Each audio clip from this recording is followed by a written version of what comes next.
याद होगी कि पृथ्वी की गतियों में, कि पृथ्वी के बारे में एक बहुत अच्छी नॉलेज की बात है कि पृथ्वी सौर मंडल का एक ग्रह है। ये सभी आप लोगों का पिछले लेसन में आपने जाना कि एक ग्रह है, स्थिर नहीं है, चलायमान है, मतलब एक जगह स्थिर नहीं है। कौन?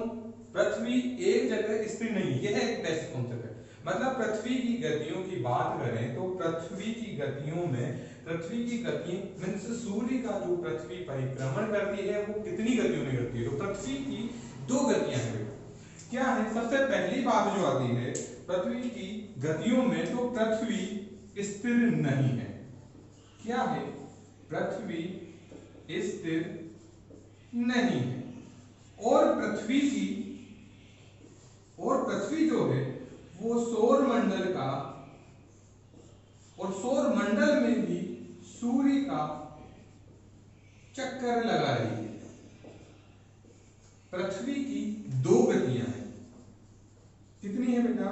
पृथ्वी की दो गतियां हैं। पहली है घूर्णन, और दूसरी है परिक्रमण। अब जो घूर्णन गति है उस घूर्णन गति को देशांतरीय गति भी कहा जाता है, और इसे कहा जाता है अक्षांशीय गति। मीन्स पृथ्वी की दो गतियां हैं। अब पहली बात करते हैं पृथ्वी की घूर्णन गति। पृथ्वी की घूर्णन गति। अब क्या है घूर्णन? बेटा होता क्या है? पृथ्वी क्या है? अपने अक्ष पर 23.5 डिग्री झुकी है। जैसे ये पृथ्वी है, ये पृथ्वी अपने अक्ष पर 23.5 डिग्री झुकी हुई है, और इस 23.5 डिग्री में जो घुमाव होता है, वो घुमाव अपने अक्ष पर जो घूमना होता है वो पृथ्वी का घूर्णन होता है। मीन्स पृथ्वी का अपने अक्ष पर लट्टू नुमा घूमना क्या कहलाया? घूर्णन कहलाया। घूर्णन को ही कहा जाता है देशांतरीय गति। इसी को कहा जाता है, आप लोगों ने सुना होगा, परिभ्रमण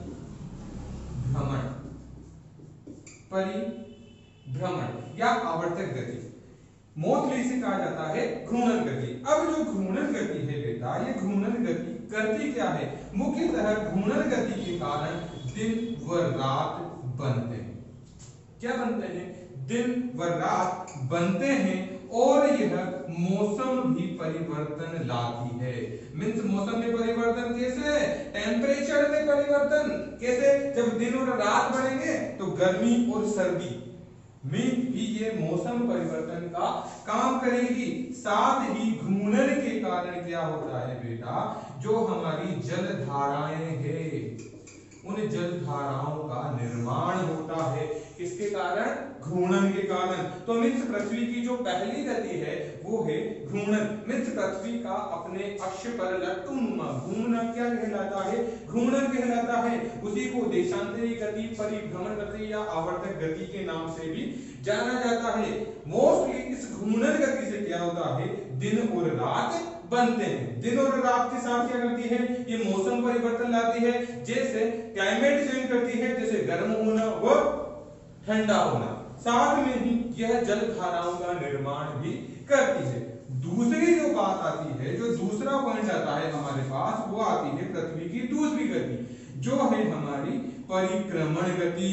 मीन्स परिक्रमण मीन्स क्या होता है? परिक्रमा करना। क्या होता है बेटा? परिक्रमा करना। अब पृथ्वी क्या होता है? पृथ्वी सूर्य की अंडाकार पथ में परिक्रमा करती है। क्या करती है? सूर्य की अंडाकार पथ में परिक्रमा करती है। कैसे करती है? जैसे ये है हमारा सूर्य, और जो पृथ्वी परिक्रमा करती है वो इस तरह, इस डायमेंशन में पूरा करती है। जैसे ये है हमारी पृथ्वी। अब जो ये पृथ्वी इस अंडाकार पथ में जब परिक्रमा करेगी, तो ये परिक्रमा मोस्टली जो ये पथ है इसे भू कक्षा भी कहा जाता है। और इसकी सूर्य की परिक्रमा करना परिक्रमण कहलाता है। परिक्रमण के साथ यही कहलाता है हमारी अक्षांशीय गति। और अक्षांशीय गति के साथ यह क्या कहलाती है? वार्षिक गति। और जैसे हमने घूर्णन को कहा था, उसे दैनिक गति भी कहा जाता है। और दैनिक गति और वार्षिक गति में क्या अंतर होता है? ये निर्माण करता है पूर्ण वर्ष का। क्या निर्माण करेगा? पूर्ण वर्ष मीन्स 365 दिन का निर्माण करेगी इस घूर्णन परिक्रमण गति के कारण। और साथ ही जो परिक्रमण गति है बेटा, वो परिक्रमण गति 365 दिन मीन्स सूर्य की परिक्रमा पृथ्वी कितने दिन में कर लेती है? 365 सही 1/4 दिन में ये अपनी परिक्रमा कर लेती है पृथ्वी। अच्छा, घूर्णन की जो बात की थी, घूर्णन कितने दिनों कितनी टाइम होता है? 24 घंटे में घूर्णन हो जाता है। 365 दिन में होगी, वर्ष का निर्माण कर दिया। और परिक्रमण क्या करता है बच्चों? परिक्रमण क्या करता है? इसी के कारण आती है हमारी ऋतुएं। ऋतुओं का निर्माण होता है। क्या होता है? ऋतुओं का निर्माण होता है। अच्छा, कैसे हुआ ऋतुओं का निर्माण? जैसे पृथ्वी क्या सूर्य के सर्वाधिक पास आ गई तो गर्मी होगी। जैसे पृथ्वी लगभग, पृथ्वी की जो दूरी है, पृथ्वी की औसतन दूरी है लगभग 15 करोड़, लगभग 15 करोड़ किलोमीटर प्रकाश तक पृथ्वी की दूरी है। मीन्स 15 करोड़ किलोमीटर तक औसतन दूरी है। पर 14.17 करोड़ किलोमीटर दूर जब पृथ्वी आती है तो मीन्स सर्वाधिक पास पृथ्वी आ जाती है। कब? 14.70 किलोमीटर तक सर्वाधिक पास। अभी मैं आपको बताऊंगा। वहीं पर क्या होता है? सर्वाधिक दूर जब जाती है तब ये होती है 15.70 करोड़ किलोमीटर दूर सूर्य से हो जाती है। औसतन दूरी होती है 15 करोड़ किलोमीटर। अब जब पृथ्वी सर्वाधिक नजदीक, जब पृथ्वी सर्वाधिक नजदीक आती है और सर्वाधिक दूर आती है तो आप समझते होंगे क्या होता होगा। जब अत्यधिक पास आ जाती है तो आपने एक चीज सुनी होगी, उप और अप, दो चीजें सुनी होगी। तो अप और उप, ये तो हुआ अप और ये हुआ उप। तो क्या होता है बेटा? जब सर्वाधिक पास सूर्य के आ जाती है तो वो कहलाती है उपसौर की घटना। क्या होती है? उपसौर की घटना। वहीं सर्वाधिक दूर जब चली जाती है तो घटना घटित होती है अपसौर की घटना। मीन्स पृथ्वी का सूर्य के सर्वाधिक पास आ जाना क्या कहलाया? उपसौर कहलाया। और पृथ्वी का सर्वाधिक दूर सूर्य से चले जाना अपसौर कहलाया। यही बात आपको एक चीज और जब कंफ्यूजन कर देती है कि उपसौर की घटना हो जाती है 3 जनवरी के दिन। कब होती है? 3 जनवरी के दिन। और अपसौर की घटना घटित होती है 4 जुलाई के दिन। अब आप कहोगे सर 4 जुलाई के टाइम तो गर्मी होती है और 3 जनवरी के टाइम सर्दी होती है। पर बेटा आपको ये याद होना चाहिए कि पृथ्वी अपने अक्ष पर, पृथ्वी अपने अक्ष पर 23.5 डिग्री झुकी हुई है। मैंने आपको इसके पहले वाले लेसन बताया था, पृथ्वी अपने अक्ष पर 23.5 डिग्री झुकी हुई है। जब सर्वाधिक करीब पृथ्वी होती है, मीन्स जब उपसौर की घटना घटित होती है, तो 3 जनवरी के समय जब 14.70 करोड़ वर्ष 14.70 करोड़ किलोमीटर दूर सूर्य से पृथ्वी होती है, तब 3 जनवरी का समय होता है। पर 3 जनवरी के समय क्या होता है? मकर रेखा पर सूर्य स्थित होता है। कब होता है? मकर रेखा पर सूर्य स्थित होता है। इसी वजह से हमें गर्मी का एहसास नहीं होता। वहीं जब अपसौर की घटना होती है जो 4 जुलाई के दिन होती है, सर्वाधिक दूर है तो है, पर जो सूर्य है वो सूर्य चमक रहा है हमारी कर्क रेखा पर। इसी वजह से यहाँ पर गर्मी की ऋतु होती है। अब चलते हैं हम ऋतु के ऊपर। क्या करती है ये? ऋतुओं का निर्माण करती है। ठीक है, आपको याद है कि मौसम और जलवायु में क्या अंतर होता है? हाँ, मौसम और जलवायु क्या एक होती है? नहीं, क्या होता है बेटा, जो मौसम होता है, मौसम एक फिक्स टाइम के लिए होता है, एक फिक्स टाइम के लिए होता है, पर इस मौसम के 30 से 35 वर्ष के लगातार एक समान टाइम को कहा जाता है जलवायु। मीन्स जब ये मौसम सटीक हो जाता है, सटीक ऋतुओं का निर्माण कर देता है, तो यह इसका निर्माण 30 से 35 वर्ष का जब औसत ले लिया जाता है, वो ही निर्माण करता है जलवायु को। कब, कैसे करता है? पहले बात करते हैं हम ऋतुओं के, ऋतुओं का निर्माण, सर आपने कहा कि परिक्रमण के द्वारा ऋतुओं का निर्माण, किसका निर्माण हुआ? ऋतुओं का निर्माण हुआ। कैसे हुआ? देखो, जब सूर्य सीधा चमकता है, तो आप लोगों को याद होगा कि सूर्य किस समय सीधा विषुवत रेखा पर चमकता है, किस समय कर्क रेखा पर चमकता है, और किस समय मकर रेखा पर चमकता है।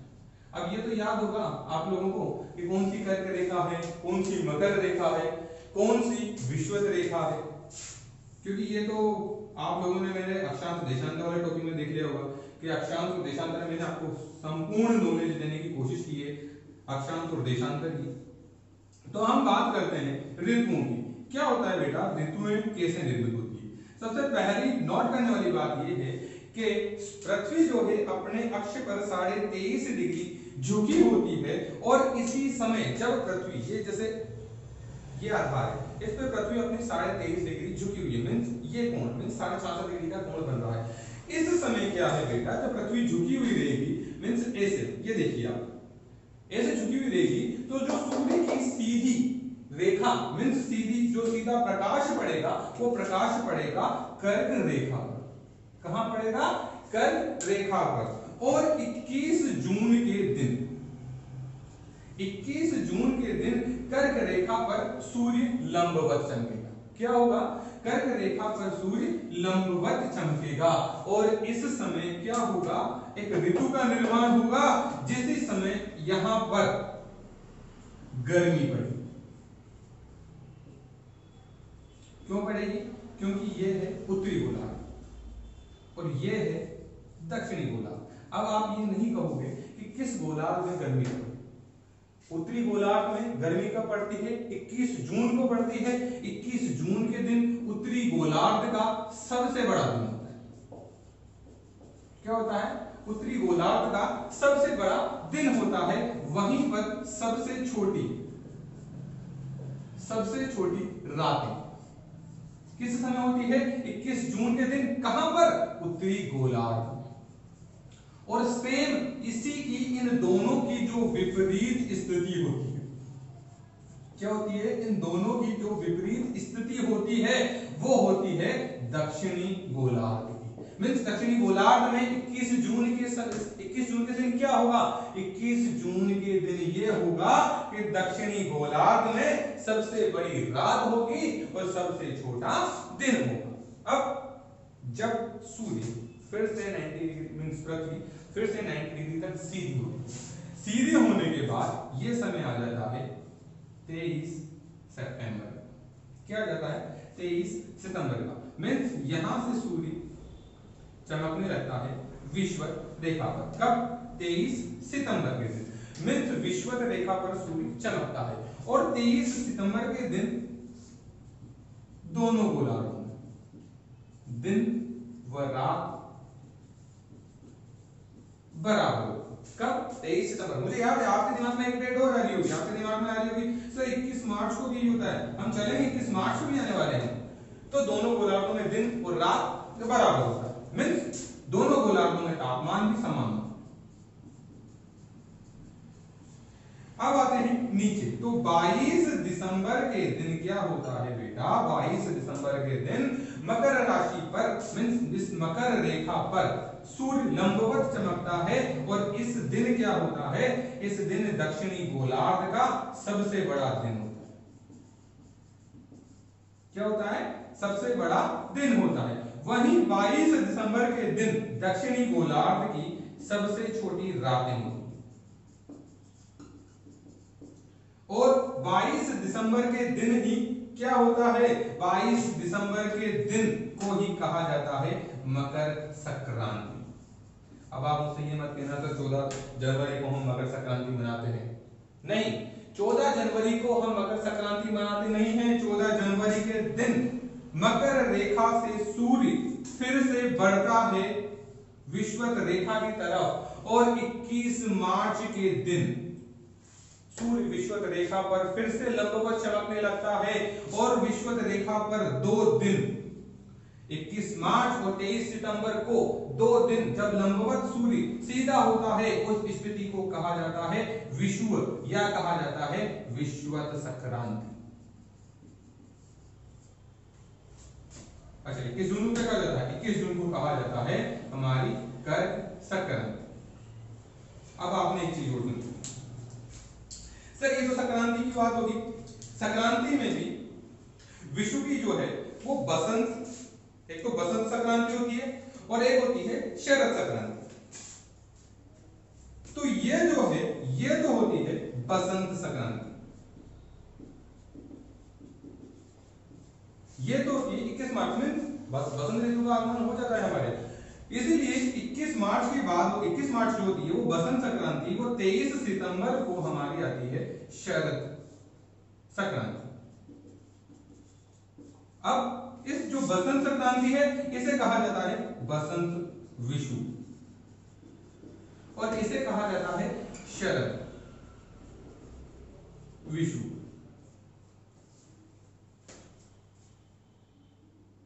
ऋतु बन रही नहीं बन रही, जैसे ही ऊपर जैसे ही सूर्य गया, यहाँ का टेम्परेचर 21 जून को गर्म किया, पर दक्षिणी गोलार्ध का टेम्परेचर 22 दिसंबर के दिन गर्म किया, इसीलिए शरद ऋतु का निर्माण किस समय इधर हुआ, वो था डायरेक्शन। शरद ऋतु का निर्माण किस समय हुआ इधर बताइए आप, शरद ऋतु कब आएगी इधर 22 दिसंबर के समय इधर शरद ऋतु होगी उत्तरी गोलार्ध में, वहीं दक्षिणी गोलार्ध में 21 जून के समय शरद ऋतु होगी। मींस पृथ्वी जैसे डायमेंशन चेंज करेगी, दोनों गोलार्धों में भी ऋतुओं का परिवर्तन होगा।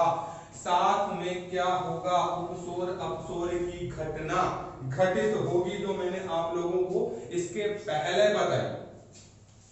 अपसौर उपसौर हो गया, अपसौर उपसौर होने के बाद पृथ्वी की गतियां एक और काम करती हैं, क्योंकि हमारे यहां पे क्या है ग्रहण, क्या होता है ग्रहण।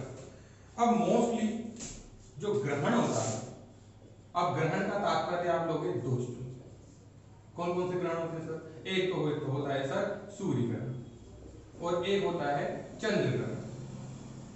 मीन्स सूर्य क्या होता है, सूर्य ग्रहण के समय, सूर्य ग्रहण के समय पृथ्वी व सूर्य के मध्य चंद्रमा आ जाता है, जिसे क्या कहा जाता है सूर्य ग्रहण कहा जाता है। चंद्र ग्रहण में क्या होता है, चंद्रमा और सूर्य के मध्य पृथ्वी आ जाती है, जिसे चंद्र ग्रहण कहा जाता है। अब क्या है बेटा, जब सूर्य ग्रहण व चंद्र ग्रहण होता है तो एक वलय दिखाया जाता है जिसे हीरक वलय कहा जाता है, मींस डायमंड रिंग जिसे हम कोरोना कहते हैं। और जब ये दोनों ग्रहण होते हैं और ये कोरोना की स्थिति बनती है, इस कोरोना की स्थिति के समय सर्वाधिक पराबैंगनी किरणें निकलती है। क्या निकलती है, सर्वाधिक पराबैंगनी किरणें निकलती है। इसी वजह से सूर्य ग्रहण हम नंगी आंखों से नहीं देखते और सूर्य ग्रहण और चंद्र ग्रहण दोनों को डेमोज स्केल के आधार पर अध्ययन किया जाता है। सूर्य ग्रहण और चंद्र ग्रहण को लगभग वर्ष में 7 बार सूर्य ग्रहण और 7 बार चंद्र ग्रहण होता है। चंद्र ग्रहण की मैं आपको बात बता दूं, चंद्र ग्रहण हमेशा पूर्णिमा को होता है। क्या होता है, हमेशा पूर्णिमा को होता है और सूर्य ग्रहण भी अमावस्या व प्रतिपदा के दिन ही होता है। अब आपने एक चीज सुनी होगी कि जब चंद्र ग्रहण होता है तो एक रेड मून की स्थिति कहलाती है। मीन्स क्या होता है, जब चंद्र ग्रहण होता है तो पूरा ढक जाता है और मून कई बार रेड सा दिखाई देता है। ये स्थिति कब होती है, जब ब्लड मून की स्थिति या रेड मून की स्थिति जब होती है जब चंद्रमा पृथ्वी के सर्वाधिक नजदीक होता है। सर्वाधिक नजदीक और सर्वाधिक दूर में अपभू चंद्रमा की भी स्थिति बनती है। पर जैसे ही सर्वाधिक पास चंद्रमा आ जाता है और तो उसकी रेडनेस दिखाई देती है और इस रेडनेस को ही कहा जाता है ब्लड मून। और जब चंद्रमा सर्वाधिक नजदीक आता है तो बेटा, जब सर्वाधिक पृथ्वी के नजदीक चंद्रमा होगा तो ज्वार भाटा उतना ही तेज ऊपर आएगा। मींस 20% तक ज्वार अधिक आता है। वहीं जब चंद्रमा सर्वाधिक दूर चला जाता है तो ज्वार अपेक्षाकृत 20% तक कम आता है।